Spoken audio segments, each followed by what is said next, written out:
esse problema conceitual geral, mas mais é uma análise. Análises de textos são sempre delicadas, né? O que eu quero mostrar é fundamentalmente o seguinte. Então, Aristóteles tem um esquema, e esse esquema ele vai aplicar a todos os tipos de movimento. Mas o que é surpreendente é o modo agora como ele vai tentar explicar os elementos do esquema. Esse esquema se aplica a todos os tipos de movimento. Isso é, digamos assim, um dos trunfos que Aristóteles tem. Porque com isso ele consegue aquilo que de outro modo ele não conseguiria, né? Seria uma definição realmente informativa sobre o movimento, capaz de ser informativa relativamente aos 4 tipos de movimento. Esse esquema, ele é de certo modo informativo, mas todo o problema que esse texto agora vai mostrar é quando Aristóteles tenta dizer qual é a natureza de cada um desses elementos. Então, na primeira parte do texto, que começou lá em 190b17, Aristóteles está dizendo o seguinte: veja, embora ele tenha apresentado um esquema a 3 termos, ele aparentemente o apresenta agora sob a forma de 2 termos. Nós temos o hipokeimenon e a forma. E o argumento que ele dá para limitar esses 2 termos está ali na linha 190b20, pois o homem, eu estou traduzindo como o homem erudito, né? Alguém me fez a observação que frequentemente vocês vão encontrar o homem musical ou músico. Não tem nenhuma importância. Normalmente, em grego, o homem musicos é aquele que aprendeu, passou por uma escola, formou-se, então, adquiriu, tem uma certa cultura. Por isso eu estava falando do homem cultivado, o homem erudito. Não é necessariamente aquele que toca. A formação musical faz parte dessa formação, mas não é a única parte dessa formação. Mas isso não é relevante. O relevante, você pode dizer, o homem músico, o homem erudito, ele se compõe, de certo modo, de homem e de erudito, né? Por quê? Porque essa expressão pode ser analisada em homem e erudito. E aí, aparentemente, Aristóteles limita a sua análise a hipokeimenon e a ei. Mas, imediatamente após, ele, como que se corrige, diz, mas veja, o hipokeimenon, eu também ainda não estou traduzindo, eu estou propondo como substrato, eu não estou traduzindo, porque justamente o Aristóteles vai examinar esse item aqui, ele ora indica um indivíduo, ora indica uma matéria, e essas coisas não são exatamente as mesmas, de tal modo que a gente tem que ter um certo cuidado para ver que modo ele está usando. Se isso aqui estiver indicando 2 coisas diferentes, a gente tem que usar 2 termos para traduzir quando ele está se referindo a indivíduo e quando ele está se referindo a matéria. Mas veja como Aristóteles continua a análise. Ele diz o seguinte: bom, então veja, o hipokeimenon é do ponto de vista numérico, mas conceitualmente ou formalmente são 2. Aí ele põe uma frase entre parênteses, que vai dar de 190b24 a 190b27, e essa frase entre parênteses agora também é bastante complicada. Uma primeira tradução, há 2 traduções em geral para essa frase. A primeira tradução está dito o seguinte, veja, eu vou tomar nessa primeira tradução aritmeté, ali da linha 25, como predicado da frase. Então, você interpretaria do seguinte modo: pois o homem, o ouro e, em geral, a matéria podem ser contados.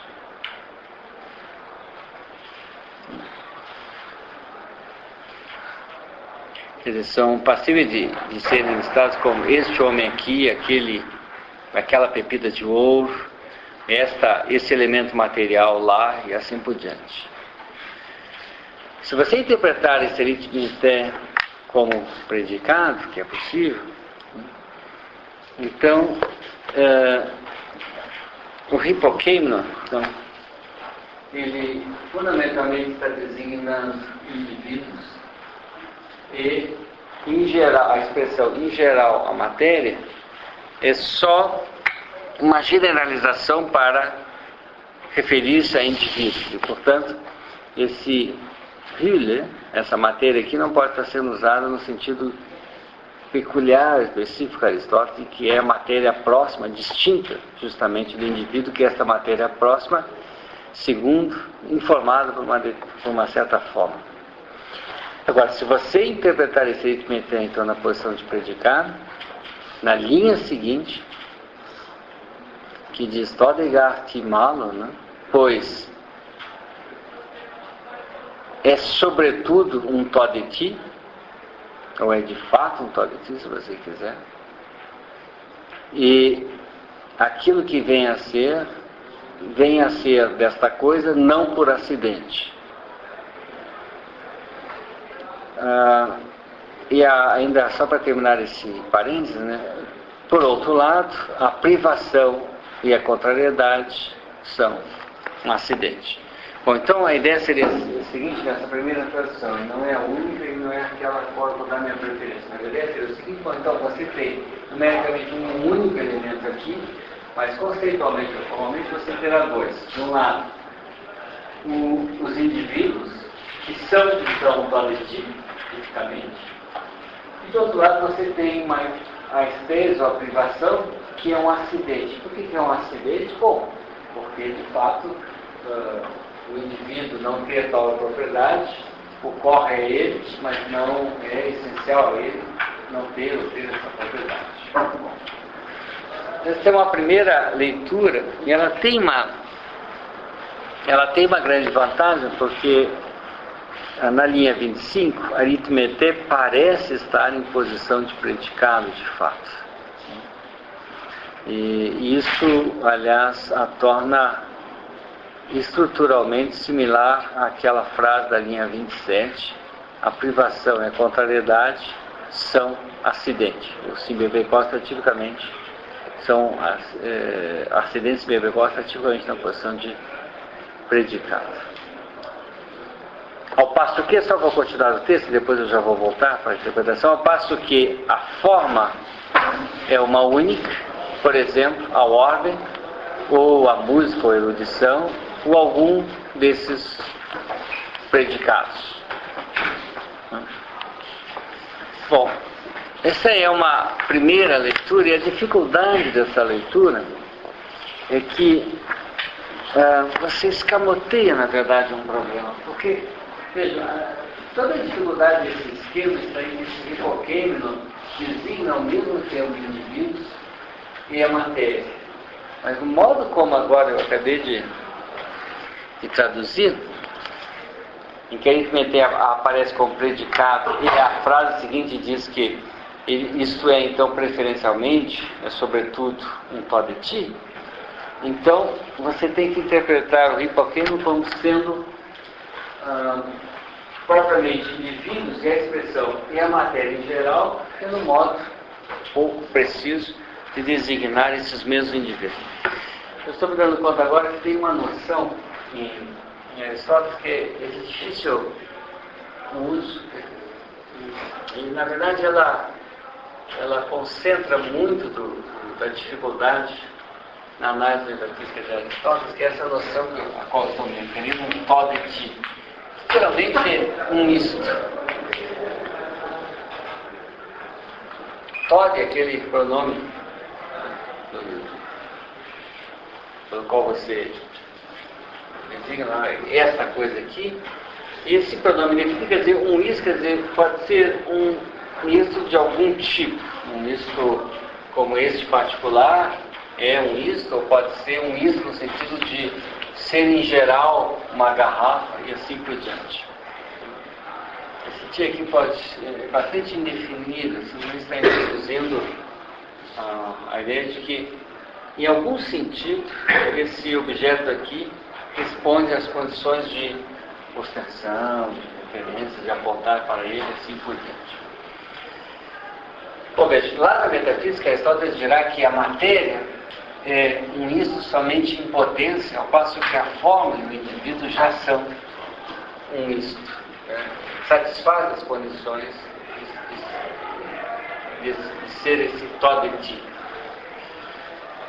A gente sempre foi assim, né? No Tratado das Categorias, Aristóteles, por exemplo, diz o seguinte, que, vejam, lá no Tratado das Categorias nós temos uma metafísica extremamente forte do concreto, né?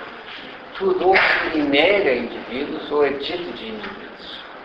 E esses indivíduos são tipicamente analisados como sendo um todeti, algo ao qual eu posso apontar, posso contar, que é numericamente um, e assim por diante.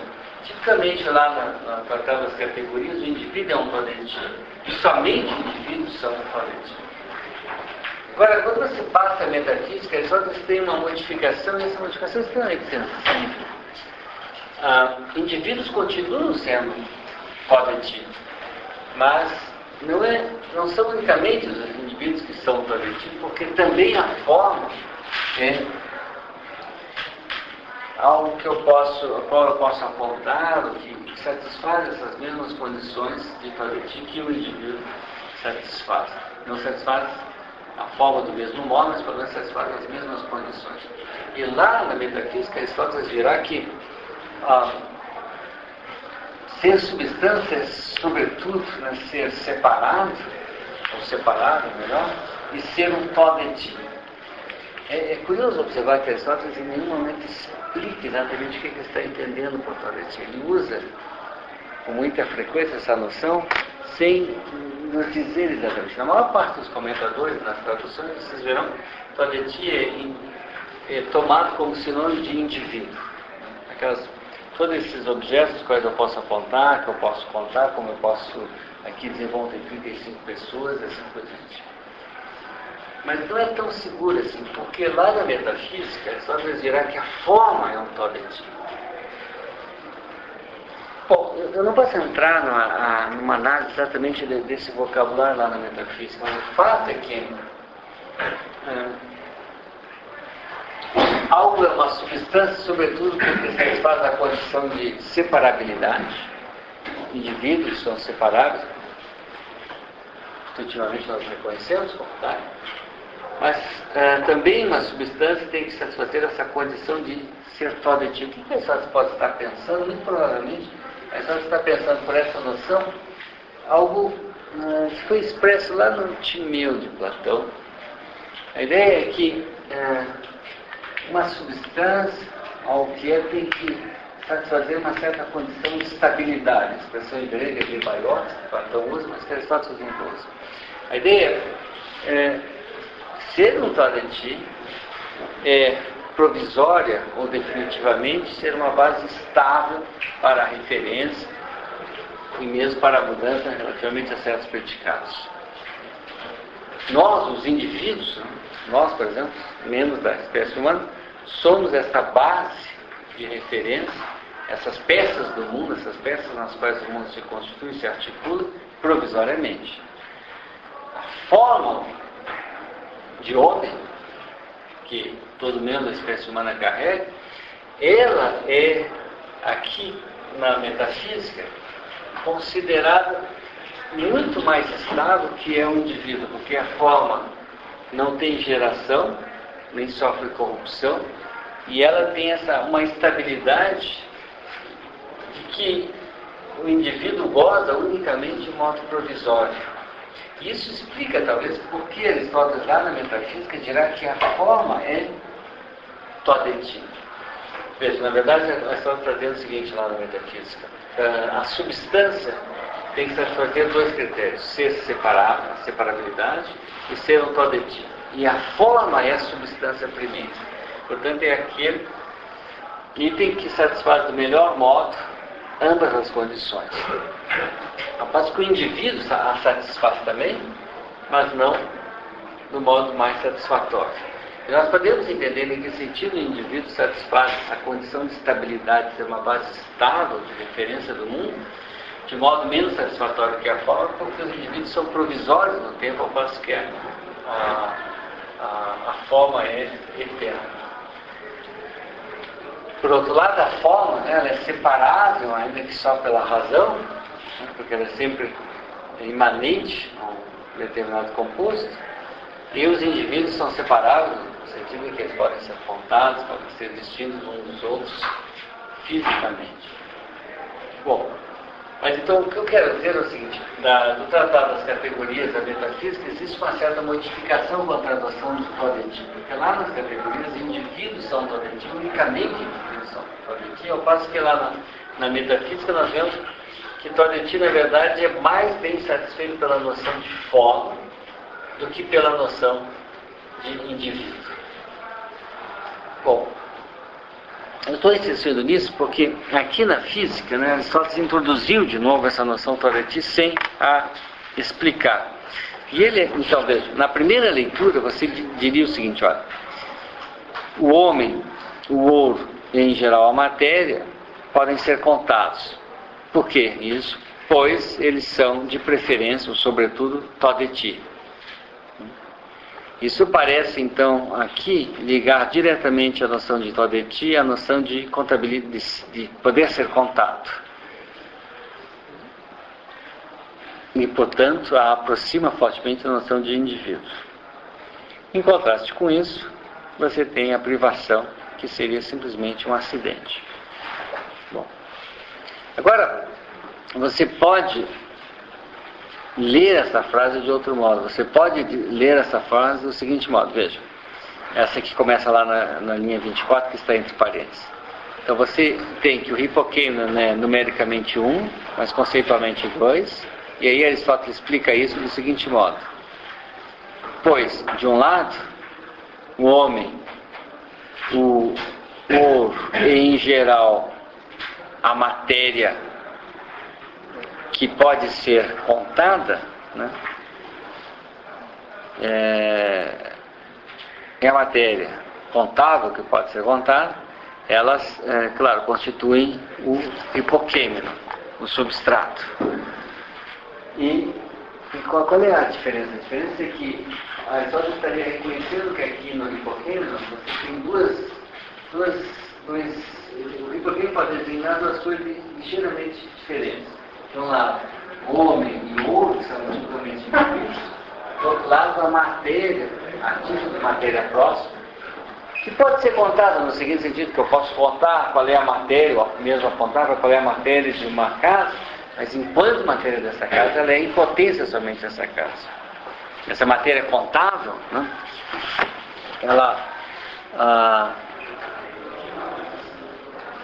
essa matéria contável está designando em geral a matéria próxima. E aí então você está entendendo que o hipokeinon está designando aqui duas coisas de natureza ligeiramente distinta. Se esse é o caso, se essa é a boa interpretação, então a linha seguinte, aquele malon quer dizer o seguinte, não que esses itens são de preferência, ou sobretudo Todeti, mas que a matéria, a título de matéria próxima que pode ser contada, ela é mais Todeti, né, do que a privação é por ser um mero acidente. Eu não fui, claro, eu vou tentar apresentar esse ponto de outro modo. O que Aristóteles pode estar dizendo aqui por matéria contável? Se nós tomarmos esse aritmeté não como predicado, mas como adjetivo ligado ao substantivo matéria. E Aristóteles estaria só listando, olha, hipokeinon pode designar homem, ouro e matéria contável. O que ele está pensando por matéria contável nessa tradução? Ele está querendo dizer que não se trata da matéria pura, mas daquela matéria próxima que é em potência o seguinte nível. Ela é contável no mesmo sentido em que, bom, não é a pura indeterminação, mas são, por exemplo, tijolos de madeira em relação a uma casa, ou barro em relação ao tijolo, e assim por diante. Se for isso, então, tudo que Aristóteles está dizendo é que a matéria, tomada nesse sentido, ela é mais próxima do Todeti, e mais próxima do Todeti em relação a quê? Em relação a estéreis, à privação. Porque ela tem uma certa positividade, ainda que esteja unicamente em potência. Ao passo que o simebekos, a estéreis, a privação, vai ser unicamente um tipo de acidente. Por que eu estou insistindo nessa leitura? Porque se vocês olharem um pouco mais adiante, lá em 191a 12, quando Aristóteles vai retomar essa apresentação, ele dirá que, falando dos princípios para o movimento, ele diz que a matéria é um princípio, não como um ser que é um tó de ti, portanto ele nega que a matéria seja um tó de ti, mas a esse tipo de um princípio a tipo do objeto em potência. Portanto, Aristóteles está, na verdade, mostrando que esse Hippocâmbio aqui nesse esquema geral da análise do movimento está designando tanto indivíduos quanto a matéria. Quando ele designa a matéria, ele está designando alguma coisa que não é justamente um tó de ti, ao passo que quando ele designa indivíduos, ele designa o que é tó de ti. Bom, vocês podem dizer que tudo isso está bastante confuso, né? Mas eu acho que o texto de Aristóteles agora vai mostrar uma certa hesitação.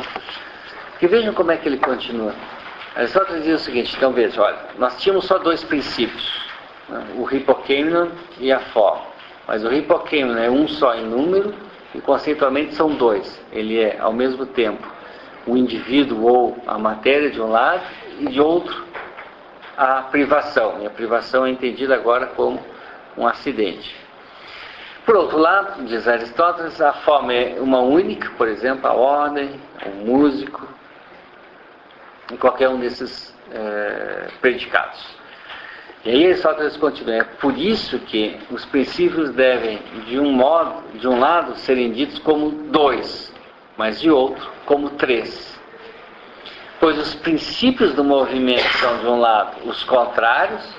Por exemplo, se alguém dissesse que os princípios do movimento são o músico e o não músico, ou o erudito e o não erudito, ou o quente e o frio, ou o organizado e o desorganizado. Mas em outro sentido não é assim, pois é impossível que os contrários sofram, né? Tenham influência um sobre o outro. Então agora veja, Aristóteles voltou a falar que ao mesmo tempo, então, você tem dois princípios, os contrários, mas porém, né, de outro lado, você não pode ter somente os contrários como princípios, porque você tem que supor alguma coisa que é distinta desses contrários, visto que os contrários não podem um agir sobre o outro diretamente, como o quente não age sobre o frio, ou frio sobre o quente, mas sobre alguma coisa distinta deles, por exemplo, a água. Agora veja como Aristóteles continua. Resolve-se a dificuldade, né? Ele só diz resolve-se, mas se supõe que seja uma dificuldade que é resolvida. Resolve-se essa dificuldade pelo fato de existir uma outra coisa, torre hipoquêmio, o substrato. E esse substrato não é um contrário. De modo que os princípios, de um certo modo, não são em maior número do que os contrários, portanto são somente dois, porém, mas são dois, por assim dizer, quanto ao número, mas não inteiramente dois, pelo fato de que um deles, o hipoquêmio, né, quanto ao ser, ao modo de ser concebido, ser duplo. O hipoquêmio pode ser tanto ser pensado desta forma, estritamente como hipoquêmio, ou como a estéreo, como a privação, e portanto você tem três princípios, pois ser homem e ser não erudito é distinto, e agora em quiasma, né, o não ter forma e o ser bronze para a estátua também são distintos. O não ter forma seria a privação e o bronze seria a matéria da estátua. O texto não é claro, entende? A gente fica pensando, mas o que Aristóteles pode estar querendo dizer com isso? Você pode dar, eu acho, duas grandes explicações. Sim, por favor. Eu só não entendi exatamente qual é a diferença do uso da posição da expressão contábil como agente dinâmico De que tipo de matéria o senhor estaria dissumido se fosse direcionado para que eu possa falar de fato sobre ela, tem que ser matéria já determinada, não existe matéria determinada, fala nada sobre ela. Então, para que a frase pudesse fazer sentido, eu já teria que a sua forma de estar dando isso e qualquer outra coisa material, porque qualquer outra coisa material pode ser o substrato. Quer dizer, primeiro, você pode, se você colocar do ponto de vista do aritmeté como predicado, então, esse em geral, a matéria, é o modo como você está se referindo aos indivíduos, por exemplo, homem e outro. Então, aí não há nenhum problema. E isso vai ser, de fato, um todo de ti, como os indivíduos de fato são. Agora, você pode tentar ler de outro modo, motivado, sobretudo, pelo modo como Aristóteles vai apresentar posteriormente essa divisão, na qual um dos princípios é a matéria, e a matéria não é de modo algum um todo de ti. Então você pode ler a passagem dizendo o seguinte, olha, então, o hipokêmeno, ele é em número um só, mas conceitualmente dois. Bom, porque agora conceitualmente ele é de um lado esse conjunto de indivíduos ou de matéria, que Aristóteles aí caracteriza como contável, por contraste a uma matéria pura. Essa matéria contável é aquela matéria próxima de cada coisa, e como matéria próxima, ela não é um tó de ti. Então a frase seguinte, todegar que malon, nesse malon aqui não quer dizer nem de fato, nem sobretudo, mas quer dizer isto é mais tó de ti do que o elemento seguinte, a saber, a privação. Ou não? Claro, porque não pode ser mais tó de ti do que o indivíduo, porque o indivíduo é propriamente tó de ti. Mas então aqui Aristóteles diz ao que é ocidental, que é a privação. Por que isso é importante? Porque, na verdade, eu estou dirigindo toda a análise para tentar ver o seguinte, que hipokêmeno em Aristóteles, o substrato, preferencialmente indica o elemento material. Mesmo já nesse esquema aqui de análise. Depois nós veremos isso funcionando em outras passagens. A ideia, aparentemente, de Aristóteles é que o hipokêmeno é preferencialmente a ideia de matéria próxima, e a matéria não é um tó de ti. Embora em certas análises do movimento, o hipokêmeno aqui designa indivíduos, como no caso da análise do homem erudito, né, que é analisado em homem, que seria o hipokêmeno, ele é um indivíduo, e erudito que seria a forma. Mas, tradicionalmente, na verdade os comentadores e os tradutores se dividem em dois grupos. Uns tomam aritmeté como predicado, outros como adjetivo de matéria. Se você tomar como predicado, então o tó de ti, malon tem que dizer, esses indivíduos são sobretudo tó de ti. Se você tomar como adjetivo de matéria, então você está contrastando a matéria pura com uma matéria-prima, digamos assim, com uma matéria próxima, e você está considerando que essa matéria ela é mais tó de ti, se aproxima mais do tó de ti, da determinação, do que a estéresis o faz, que é aquele outro modo pelo qual você caracteriza o hipokêmeno. Algo como dizer que os tijolos para casa são mais tó de ti do que simplesmente a privação de forma da casa. Sim, do que a privação de forma da casa. Pelo fato da sua materialidade, digamos assim. Agora, o que é interessante observar é que depois Aristóteles, no resto das suas análises, vai simplesmente abandonar essa ideia de estéresis, e nós vamos ver por que ele abandona na sequência desse texto. Então, bom, primeiro, fica a dizer o seguinte, vejam, quando vocês olharem o texto nas traduções, não é simplesmente um problema de tradutor aqui, não há uma tradução correta, uma outra incorreta. O problema é como você vai ler aritmeté, se você vai tomá-lo predicativamente ou não, como predicado ou não. E em função dessa sua decisão, você vai ter que ler a frase seguinte de um modo ou não, porque aquele malum pode tanto designar, ela é preferencialmente um Todeti, ou ele é mais, ou se aproxima mais de um Todeti do que uma outra coisa, que então vai ser, nessa segunda leitura, a privação. Bom, mas então, veja, aí Aristóteles continua o texto dizendo o seguinte, bom, mas então, na verdade, você tem 2 ou você tem 3 termos, né? E agora ele faz uma variação ainda por cima, ele diz, olha, ou você tem 2 termos porque você tem os contrários, né? Mas aí é como se aqui você tivesse um só, né? Visto do ponto de vista da privação ou visto do ponto de vista do hipoquêmio, ou, na verdade, quando você expande esse elemento aqui, que é numericamente um só, conceitualmente 2 outros, então você agora tem um esquema a 3 termos. Então, o que você pode entender isso de 2 modos. Por que Aristóteles, por um lado, mantém uma análise de 2 termos e, por outro lado, diz que essa análise de 2 termos tem que passar para uma análise a 3 termos.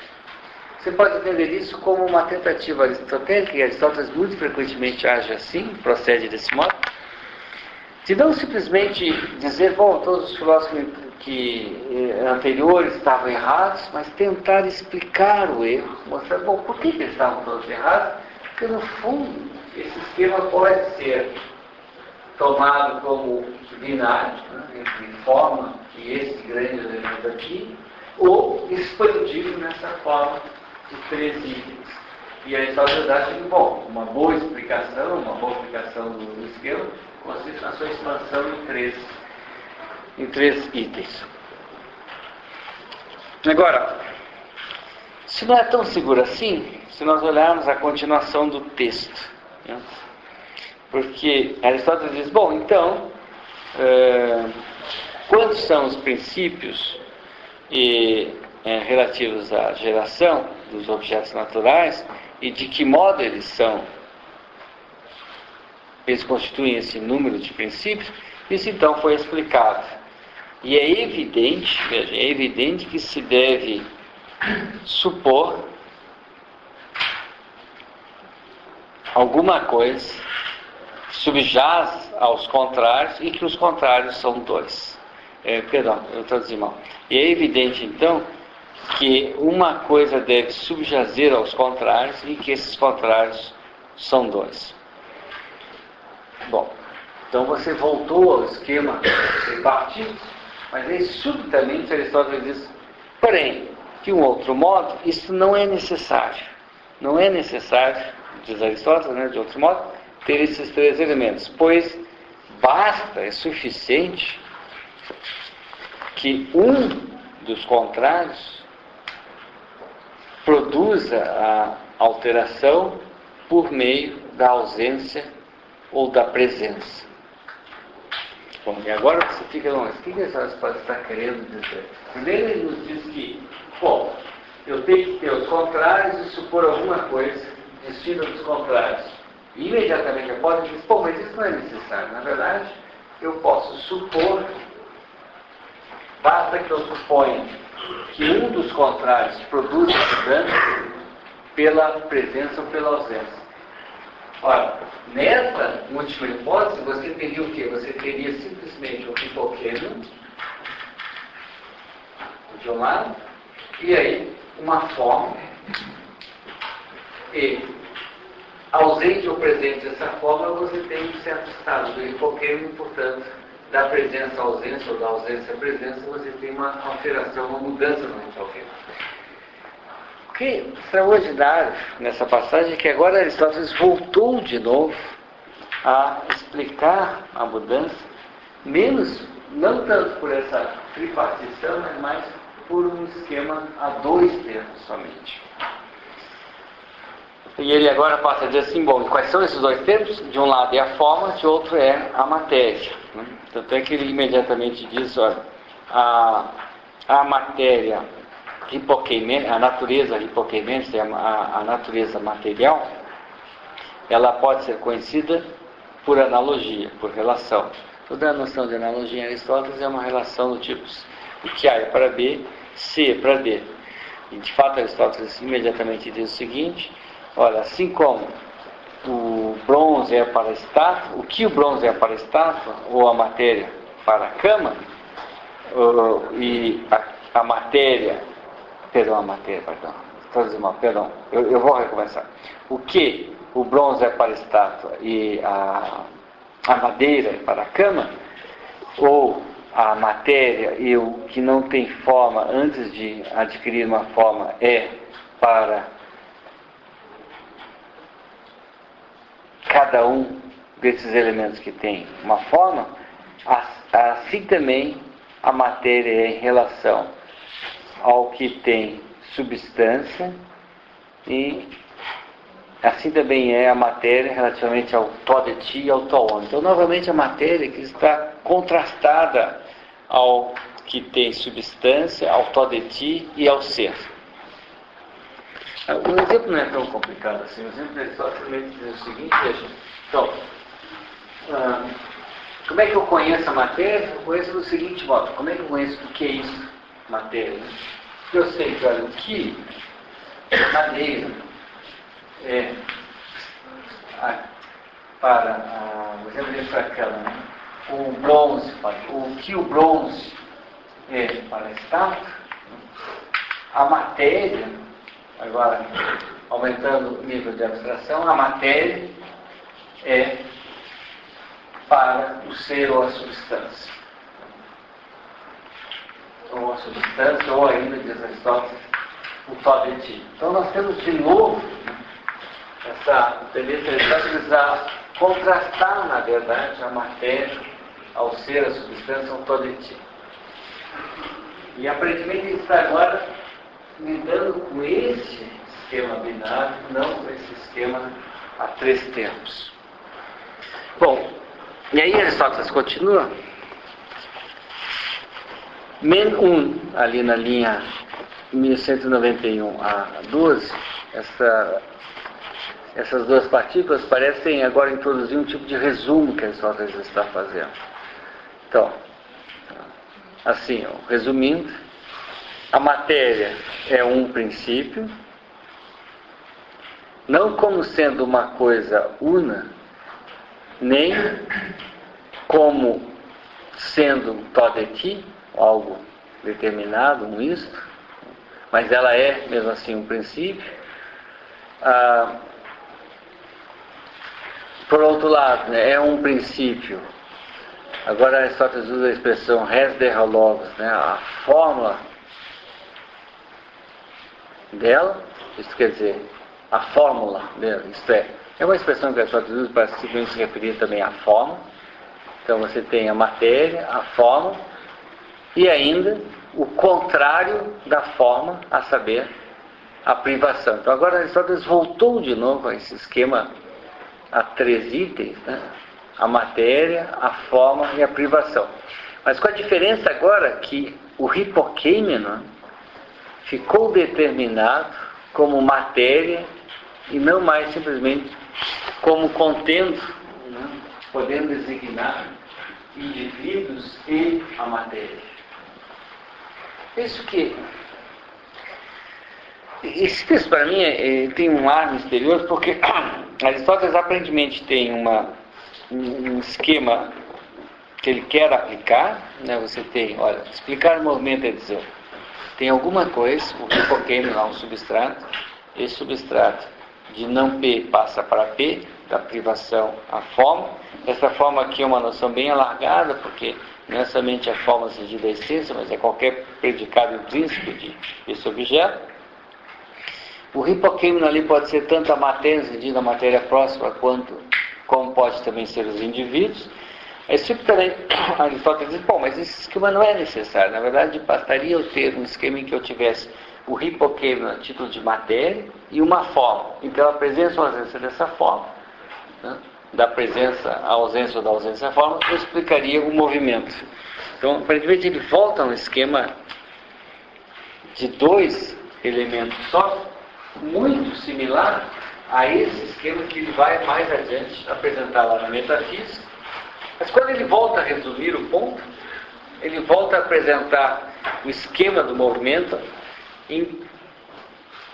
com base naqueles 3 itens, ou 3 termos.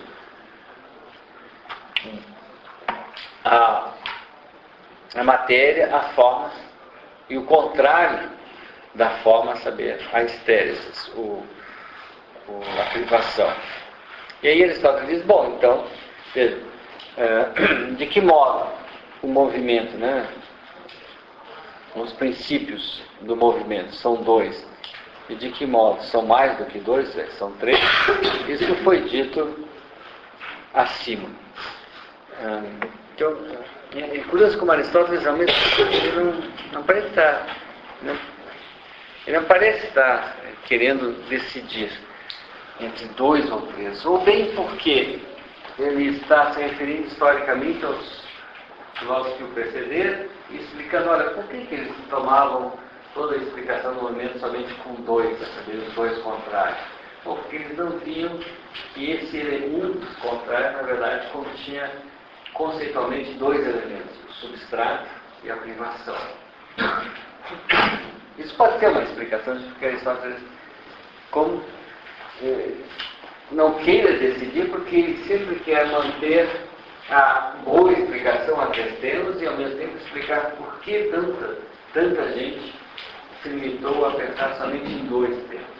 Mas uma outra explicação é que, na verdade, Aristóteles está não inteiramente satisfeito com esse esquema, e ele vê que, de um lado, você pode explicar o movimento a 3 termos, hipoqueino, a estética e o êxito, e, por outro lado, você pode explicar a 2 termos, porque você pode simplesmente falar de uma matéria e de uma forma cuja falta, cuja presença ou ausência explicaria inteiramente o movimento. Sim. Essa segunda opção de renascimento, eu não sei se eu estou confundindo não, por favor. Um pouco de Tomás de Aquino, porque depois pega e dá uma outra coisa, né? Mas a matéria sem fora, ela existe. Não. Então como seria um movimento? Não, porque veja, essa matéria aqui, quando você olha matéria sem forma, você está entendendo um sentido muito estrito de matéria, perdão, de forma. Né? Não há nenhuma matéria sem uma forma. Você não tem uma matéria-prima, você sempre vai ter uma matéria com alguma forma. Mesmo os corpos simples, eles já têm, cada um tem um par de opostos que o determina. Mas lembre-se que aqui, forma foi alargada, na verdade é qualquer propriedade. Então você pode falar de uma matéria que não tem uma determinada propriedade, mas tem, é claro, aquelas outras propriedades que caracterizam, sei lá, ligada a tal tipo de coisa. Né? Então, nesse sentido que você poderia pensar todo o movimento como um substrato, uma matéria, relativamente ao eidos, alargado nesse sentido, cuja presença ou ausência explicaria o movimento. E claro, vamos dizer que seria uma explicação dessa matéria de matéria próxima, mas aqui você teria, na verdade, um eidos que não é aquele formador, a chamada forma essencial, mas seriam formas acidentais que podem estar presentes ou não.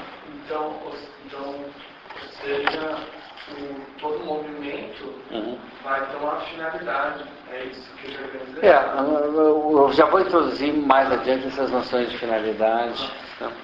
Mas, sim, claro, alguma coisa em direção ao qual o movimento vai se dar. Ela está menos formatada, ela vai passar a ser mais formatada. Ele vai estar sempre dirigido a um certo fim. Mas o que me é mais importante é que, na verdade, essa passagem toda, ela mostra uma certa hesitação de Aristóteles entre esses 2 esquemas.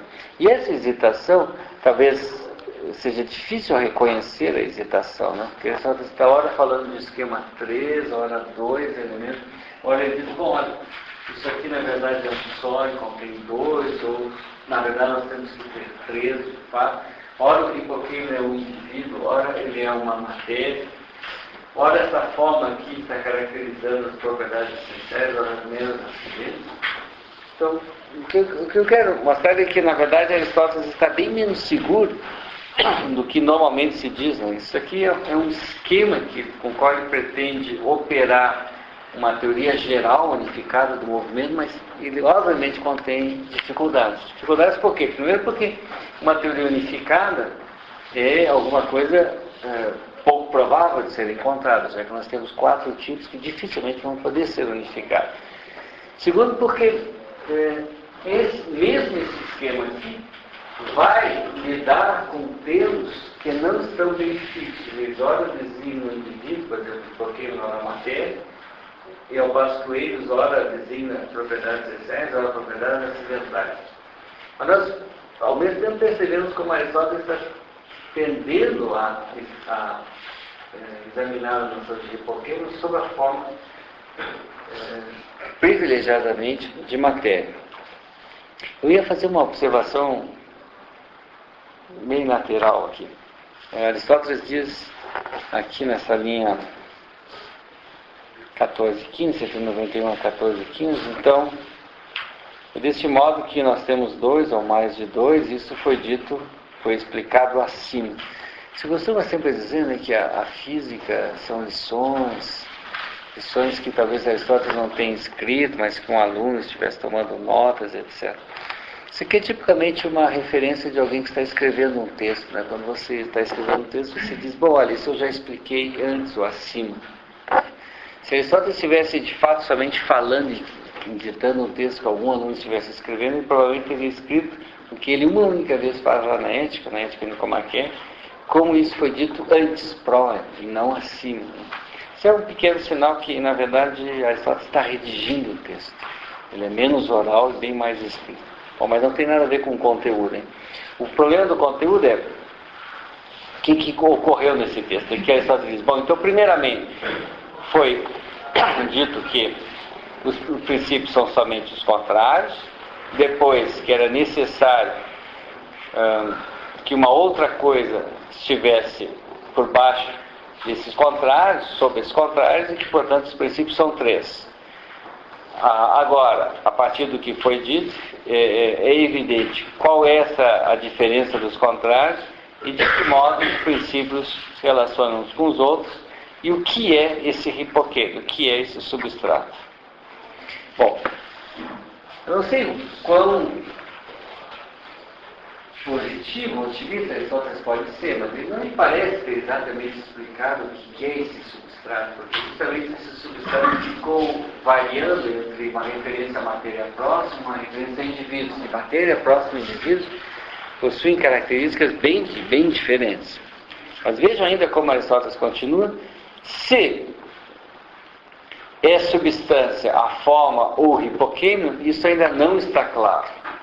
Bom, isso ainda não está claro, talvez porque Aristóteles, então, não é o momento da sua análise para tornar isso claro, que talvez depois ele tenha a esclarecer. Mas seguramente não está claro onde está a substância, né? Se está aqui do lado do hipoquêmio ou está no lado da forma. Mas é estranho que ele introduz essa questão agora aqui, né? Por quê? É claro, o que pode ser a substância? Ela tem que ser essa forma com essa propriedade aqui, qualquer que ela seja, acidental ou essencial. E aí Aristóteles termina o texto dizendo, bom, então, olha, os princípios são 3, de que modo eles são 3, e qual é o modo de cada um, tudo isso está evidente, né? E nós devemos examinar, estudar quais são e quantos são esses princípios a partir disso que foi dito. Bom, eu vou tentar concluir o ponto e ganhar alguma clareza. Isso foi um exercício de explicar o obscuro pelo quase tão ou mesmo mais obscuro. Então, dizendo o seguinte, eu vejo, Aristóteles quer um esquema para aplicar ao outro. Esse esquema fundamentalmente ele está armado com 3 elementos. Você tem os contrários aqui, como os filósofos aristotélicos falavam, o denso, o rarefeito, assim por diante, que Aristóteles chama de um lado a privação, do outro lado a forma. a propriedade P, que é uma propriedade de aquecedor direto, e a ausência dessa propriedade. Então, se ele é quente, aqui vai ser o contrário de quente, frio e assim por diante. Mas essa Aristóteles insiste, pô, olha, não é possível explicar no momento do contrário, você tem sempre que supor alguma coisa que existe ao longo dessa mudança, e que é, por exemplo, um indivíduo como a água, que passa de fria para quente, ou a matéria, por exemplo, quando se forma, a partir do momento, sei lá, um indivíduo, um homem, Sócrates, assim por diante. Bom, mas então, esse esquema, que ao mesmo tempo é potente porque se aplica a todos esses casos, ele contém essas tensões. Esse hipoquema aqui, ora designa indivíduos, ora designa a matéria próxima. A forma aqui pode estar designando propriedades acidentais ou essenciais. E esse contrário aqui, na verdade, ele é apresentado como a ausência daquela propriedade cuja presença vai caracterizar um objeto tendo sofrido uma mudança.